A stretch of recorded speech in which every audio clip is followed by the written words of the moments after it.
provocateur who caused the crisis, and China is only being compelled to act in self-defense. So I very much hope that you will be clear about that fact.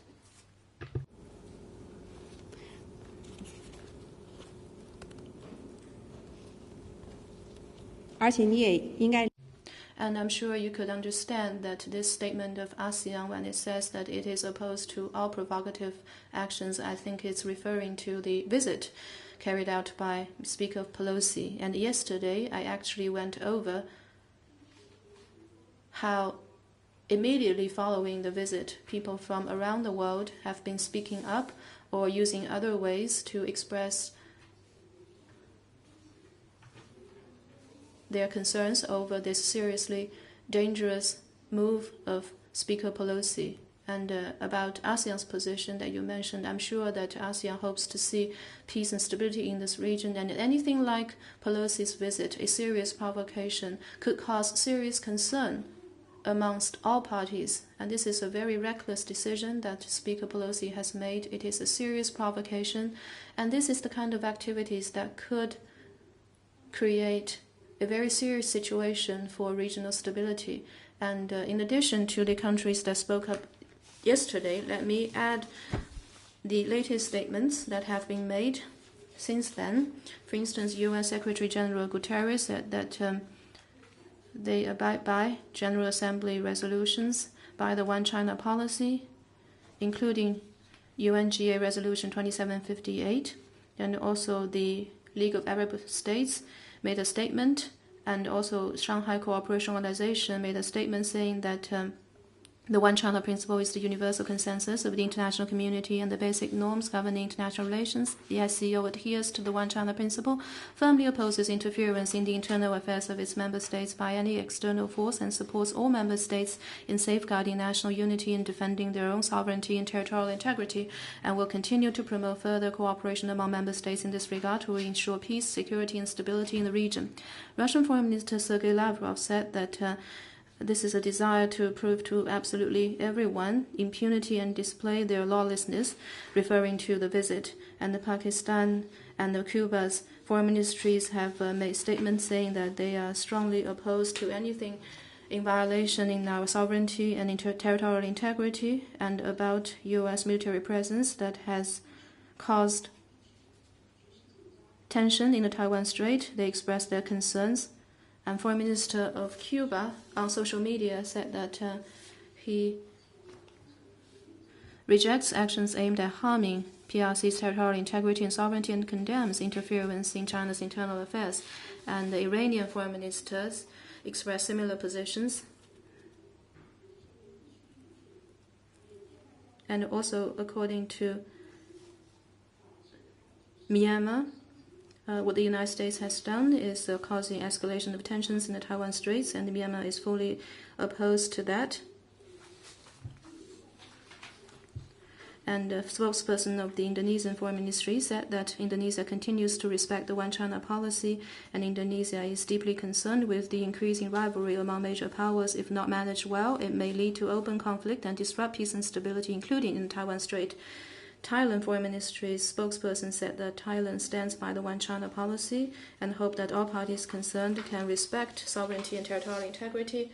And Vietnam's spokesperson of Foreign Ministry said expressed similar ideas. And according to the Foreign Ministry of Ethiopia, Ethiopia also upholds the One China principle, and Foreign Minister of Sudan says that Sudan supports the One China principle and believes Taiwan is an inalienable part of China's territory. And the Republic of Congo's Foreign Minister says that it is firmly committed to the One China principle and supports China's action to uphold sovereignty and territorial integrity. Vice Foreign Minister of the South Sudan says that the South Sudan supports the One China principle and opposes interference in China's domestic affairs.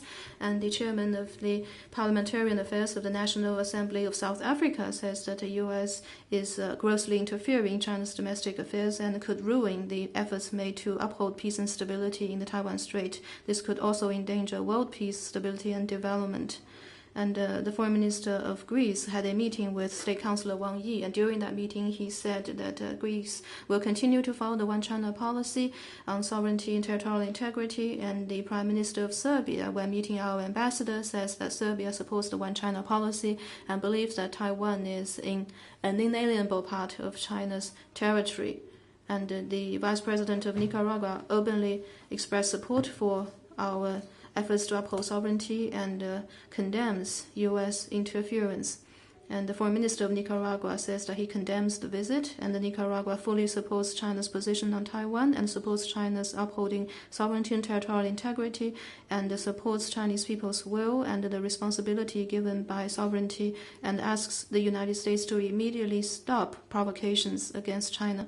And the Foreign Ministry of Venezuela said that Pelosi's visit is a direct provocation and serious threat to China's independence, sovereignty, and territorial integrity. So Venezuela firmly supports the One China principle and urges the U.S. to respect China's sovereignty. And also General Secretary of the People's Pioneers Party of Costa Rica wrote a letter to us saying that China should not be divided, and his party supports China's efforts to defend sovereignty and territorial integrity.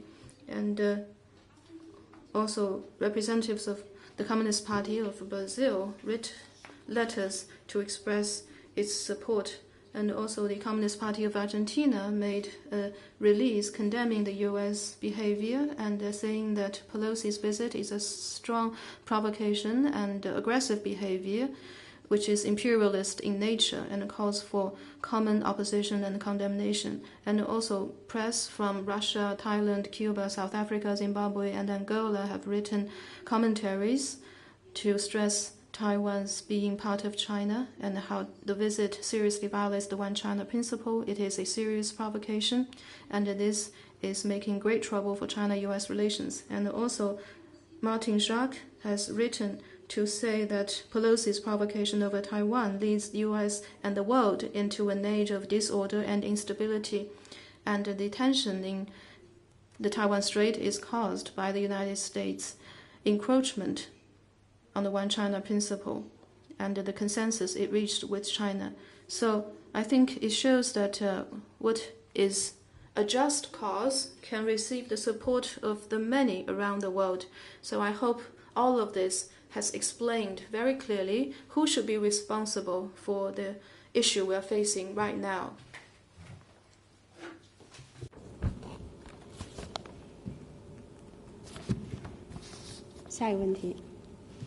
Next question. 中国日报据报道 China Daily, according to reports, a U.S. State Department official said that China should not use Pelosi's visit to Taiwan as a pretext to continue seeking to change the status quo on Taiwan, and if any escalation crisis were to somehow follow the visit, it will be on Beijing. Do you have any comments? I think I've said quite a lot about this, but let me say that what the U.S. has said is typical confounding right and wrong, and a thief crying stop thief. It shows how domineering, unscrupulous, and arbitrary the U.S. is. I want the U.S. to answer 4 questions. First, what is the status quo on the Taiwan question? It is crystal clear, which is the two sides of the Taiwan Strait belong to one and the same China, and Taiwan is part of China's territory. Despite being politically against each other over many years, China's sovereignty and territorial integrity have never been split. This is the real status quo on Taiwan. And second, who is creating the crisis in the Taiwan Strait? It is the United States' collusion with Taiwan independence forces and their provocation. In recent years, the DPP authorities are renouncing the 1992 consensus, which reflects the One China principle, and trying to solicit U.S. support. And the U.S. side has been distorting, obscuring, and hollowing out the One China principle to contain China's development. It has been playing the Taiwan card to contain China and also upgrading Taiwan's exchanges with the United States. And Pelosi's visit against the opposition from around the world is resulting in a serious upgrading of the exchanges between the U.S. and Taiwan. It seriously violates U.S. government's commitment to the Chinese government on Taiwan and the basic norm in international relations and China's sovereignty and territorial integrity. Third question, who should be responsible for the tensions in the Taiwan Strait? China has made it very clear that the visit is very serious and dangerous in nature, and all consequences should be borne by the U.S. side. And do not say that we have not said this in advance. But the U.S. government and the Pelosi are putting on a double act and pursuing the wrong path. So with U.S. provocation first, we are compelled to act in self-defense, and the Chinese government has the right to do whatever necessary and just to uphold our sovereignty and territorial integrity. Fourth question, who is changing the status quo? The U.S. is citing a wrong thing that it did 25 years ago to explain away the visit, but we have made it very clear that past mistakes do not serve as justification for repetition of that mistake.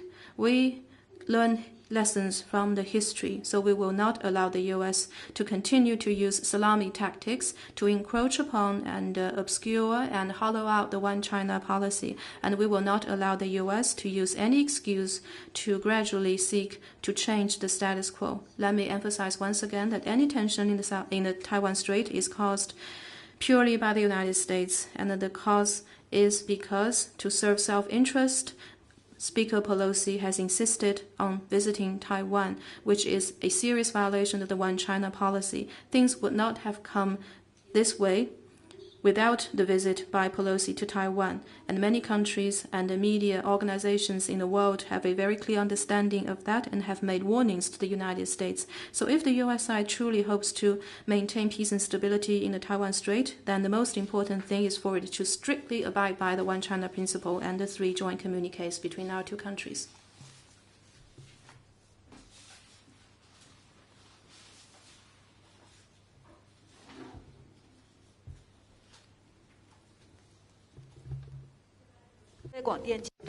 Hubei Media Group. According to reports, the Australian Space Agency confirmed the space debris found in New South Wales belongs to a craft built by the U.S. company SpaceX. Cassandra Steer, Deputy Director of the Australian National University's Institute for Space, said the U.S. should be held accountable for the damage caused. Do you have any comments?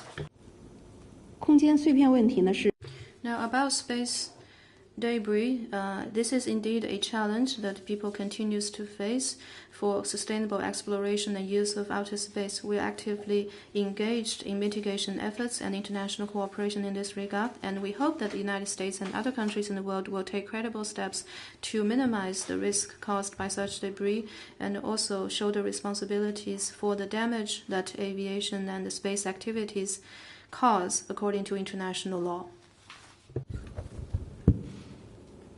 Just on this. 还是关于佩洛西的访问，韩国总统尹锡悦不会会见来访的佩洛西议长。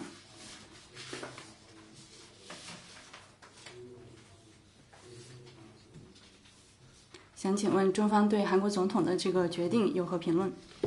我们注意到有关的报道。We have noticed relevant reports, and China will be following very closely the developments of this visit.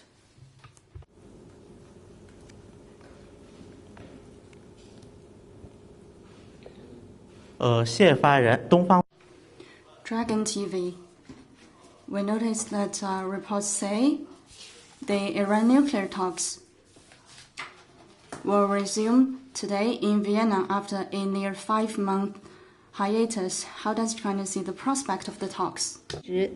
Well, as you know, China has been firmly committed to upholding the JCPOA, and we welcome the resumption of the talks in Vienna. This is a result of concerted efforts of all parties and is what the international community expects of us. And with the resumption of talks, I think we have a new opportunity to seek a political and a diplomatic solution to the Iranian nuclear issue. We hope that all sides can seize this opportunity, double diplomatic efforts, and to fully demonstrate goodwill and flexibility to seek a solution to the outstanding issues as soon as possible. The United States is the country that created the Iranian nuclear crisis in the first place, so it should fully rectify its mistake and actively respond to the reasonable concerns of Iran for the negotiation to produce early results. We will stay in close touch with all sides and play an active role in advancing the negotiation. We will be actively and constructively involved in the negotiation to resume the implementation of the JCPOA, we will also at the same time uphold our own lawful rights and interests. 路透社，中方与美方在台湾问题上深化的紧张关系，现在是否也扩展到了其他七国集团国家？国之间的这个关系。You're essentially asking whether the tension between China and the United States will impact our relation with other G7 countries. Is that what you're asking? China's deep.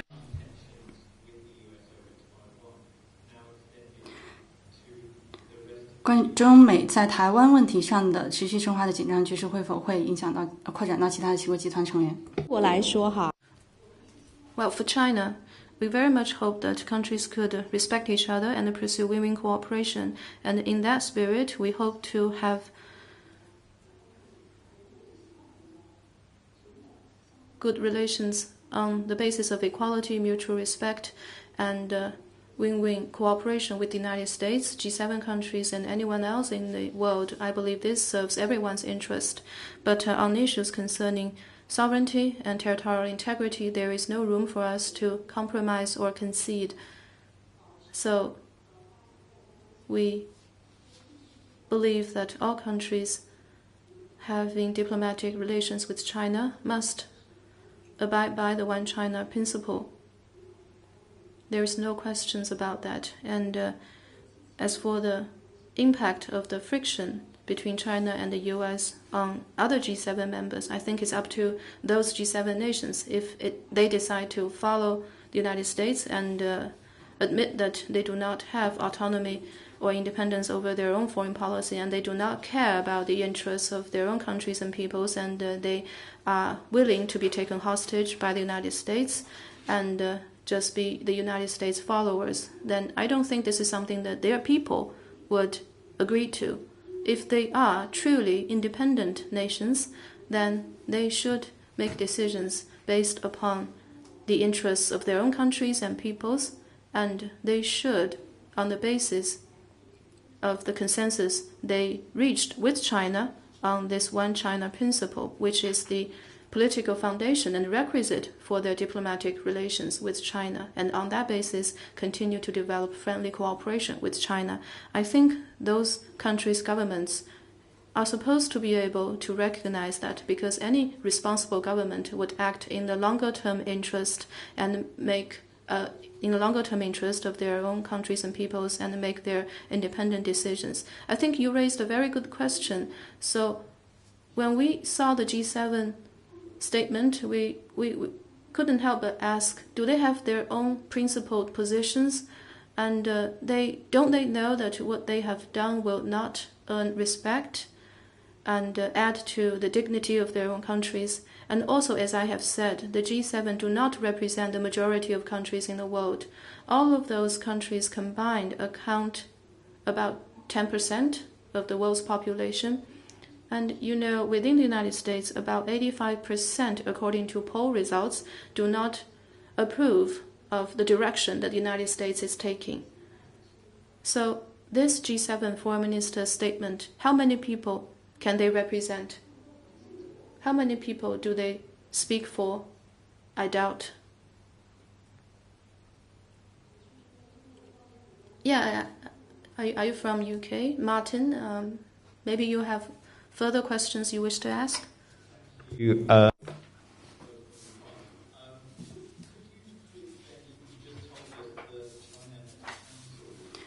您刚才介绍说，中方取消了与日本外长的原计划的会见，是因为这个 G7 的声明，这是否意味着中方不愿意与任何的七国集团国家的外长进行对话？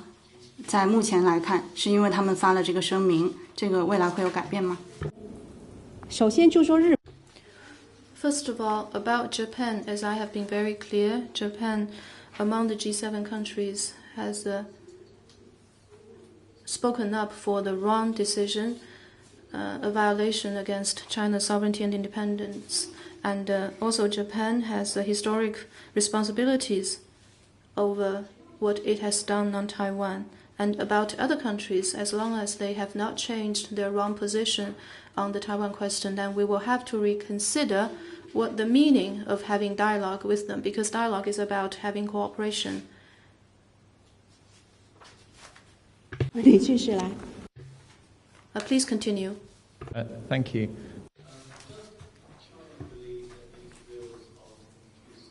中方是否认为这一系列的军事演训活动有利于争取台湾人民的民心？你提到了一个很好的问题。Well, that is an excellent question. The hearts and wills of the Taiwan people. Well, have you ever asked the Taiwan authorities when they insisted on inviting Speaker Pelosi to Taiwan? Had they asked the Taiwan people about their hearts and wills? I know that after Pelosi arrived in Taiwan, quite many people in Taiwan actually protested to that. So, about what is being done by Taiwan authorities, are they putting the welfare, the expectations, and the hearts and wills of the Taiwan people first? And now about China, as I have said, the things we have done are justified and necessary, and we are of course resolute in taking those measures. Our aim is to protect our sovereignty and security. It is in line with international law, and what we are doing is against the provocations and against Taiwan independence forces. Whomever not supporting Taiwan independence will not become targets of our actions. So let me reaffirm that our action is against the provocation, the Taiwan independence separatist forces, and also the foreign interference in our domestic affairs. I believe I've made myself quite clear on that.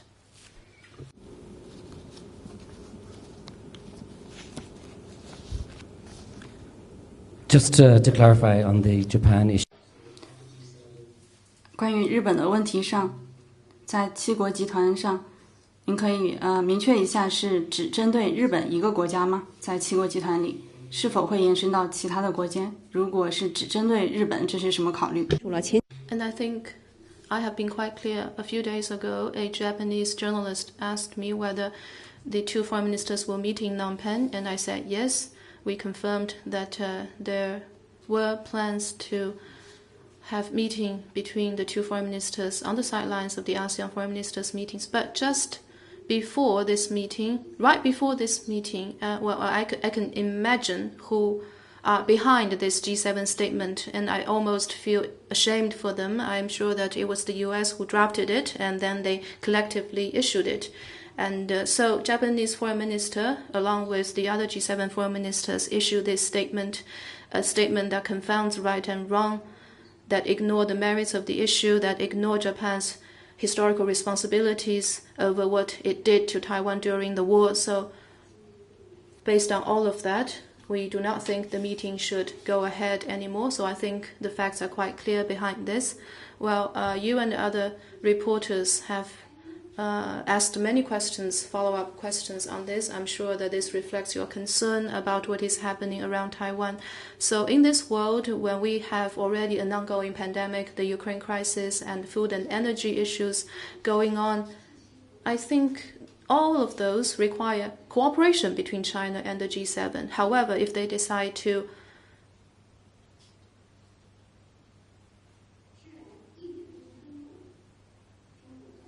not to respect China's core interests and even violate our core interests on issues concerning our sovereignty and territorial integrity, then there is no way that such behavior would not impact our cooperation in key areas or the relations between us and these countries. 谢谢日本共同社。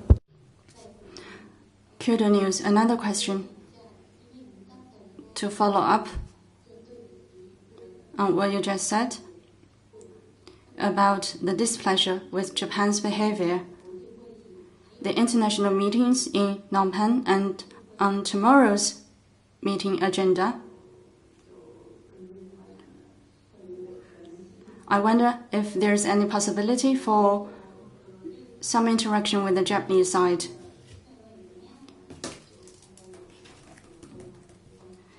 So tomorrow, any opportunity tomorrow, and what would the atmosphere need to be for such a thing to happen? And also on the military exercises, Japan raised a concern about its exclusive economic zone. You said that China does not accept that claim because China and Japan have not delineated relevant areas. Could you give us more information? What is the reason for that?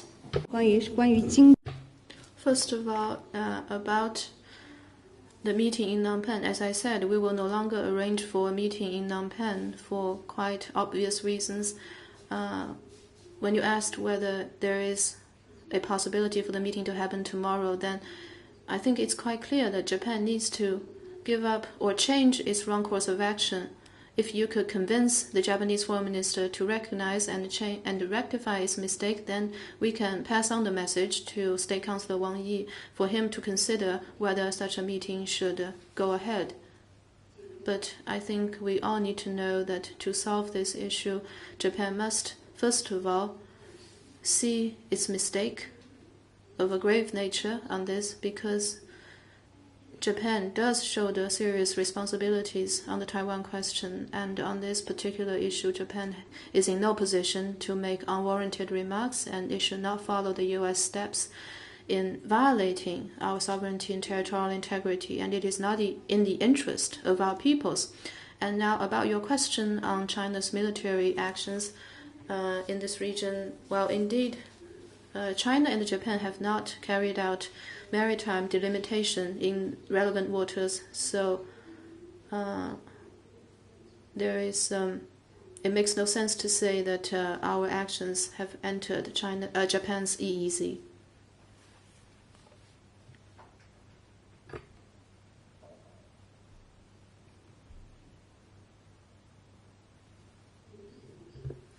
And for you, there is no need to be concerned over the notices that we have put out, because the actions that we're going to take are fully in line with international law and international practices.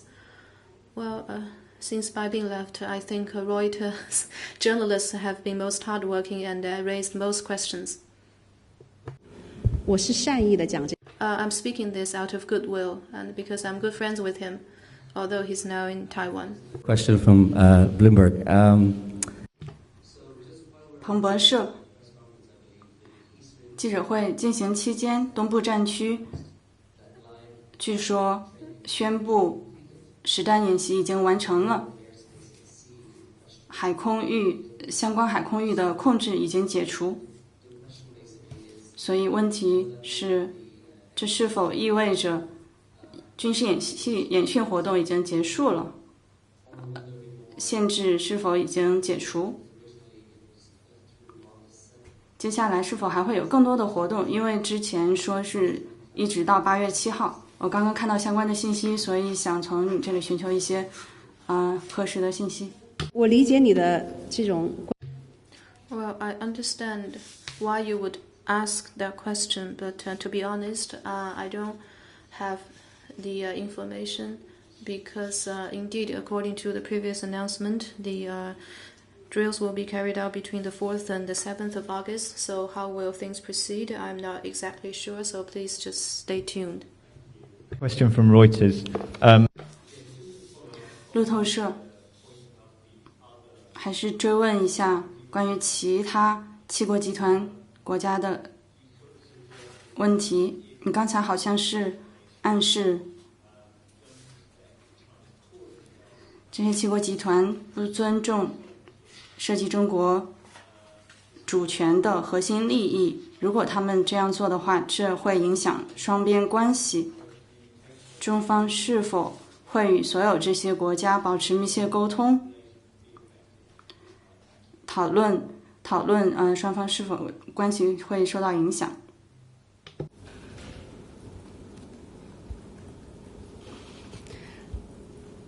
你知道吗？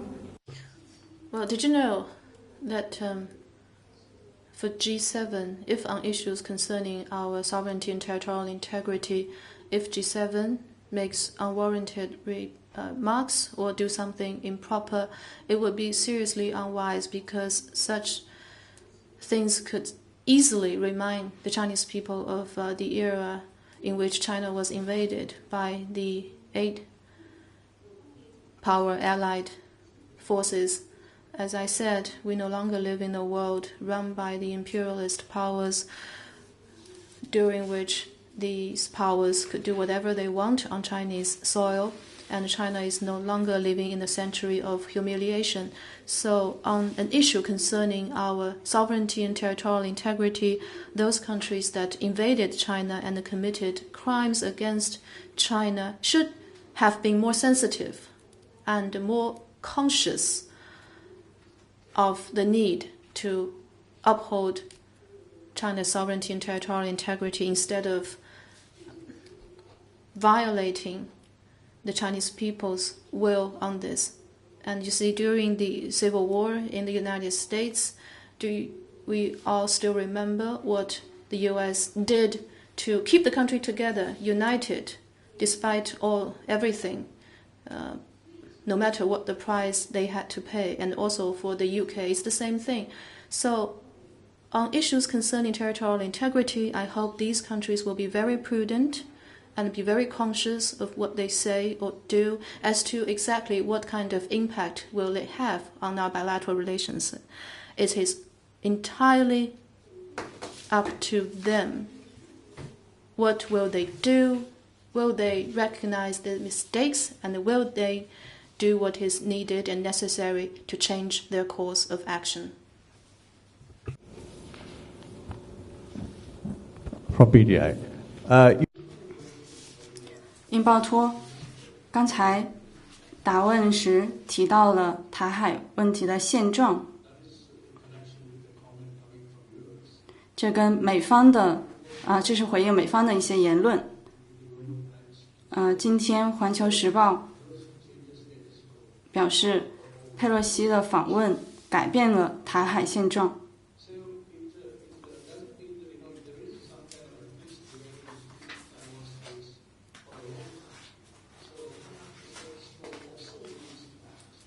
台海长期保持稳定和平，所以说现在的军演是否会成为未来的一种新常态？现状啊，台海 About the status quo in the Taiwan Strait, I have said in detail what exactly is the status quo.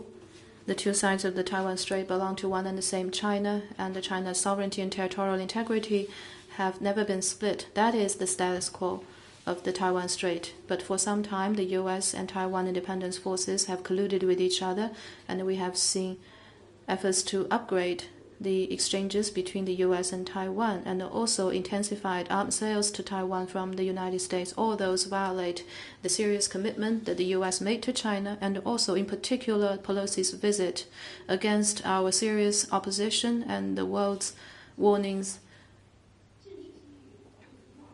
We have expressed our opposition many times, and it is based on what the lessons we have learned from the past. We are very adamant that we can't let the U.S. use salami tactics anymore to encroach upon our sovereignty. So in the face of such a serious provocation, we are left with no choice but to take resolute measures to uphold our sovereignty and territorial integrity.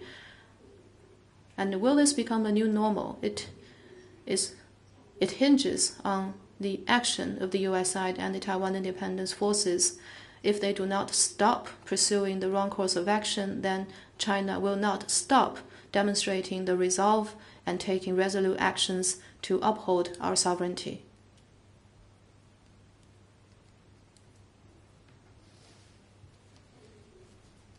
Any more questions? Another question from AFP. 法新社人权观察昨天表示，希望人权高专成立独立的机构调查在新疆的侵犯人权行为。请问中方对此有何回应？这人权观察组织它能够做。Well, I think everyone knows what Human Rights Watch is up to, and this is purely orchestrated, a stunt orchestrated by the US and some other Western countries. And we have time and again used facts to refute the false narrative against China fabricated to smear China's image, which is indeed a lie of the century. So we are firmly against fabricating false information to smear and attack China. And as you see, the people in Xinjiang live a happy life.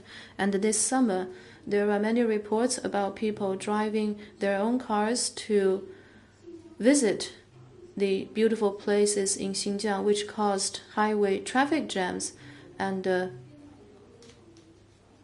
there are so many facts that could just smash the disinformation about Xinjiang. So for those people who are trying to smear China's image using lies and disinformation, I don't think they will succeed. Thank you. A question from Reuters. 路透社，台湾负责数字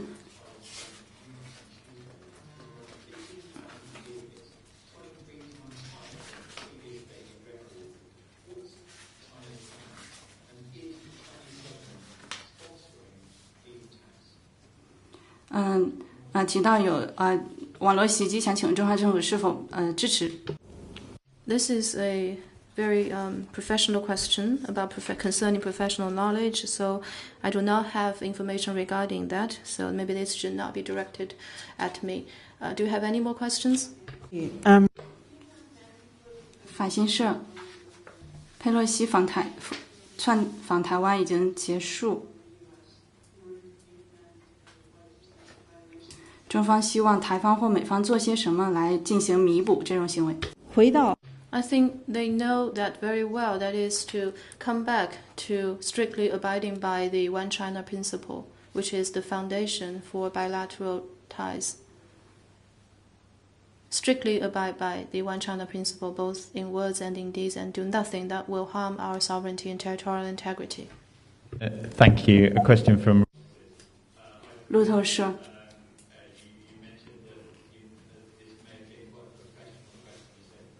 刚才关于那个网络袭击的问题，你说这是一个非常专业的问题，我也理解。但是台湾方面似乎是说，这个网络袭击的数量，针对他们的网络袭击数量非常大。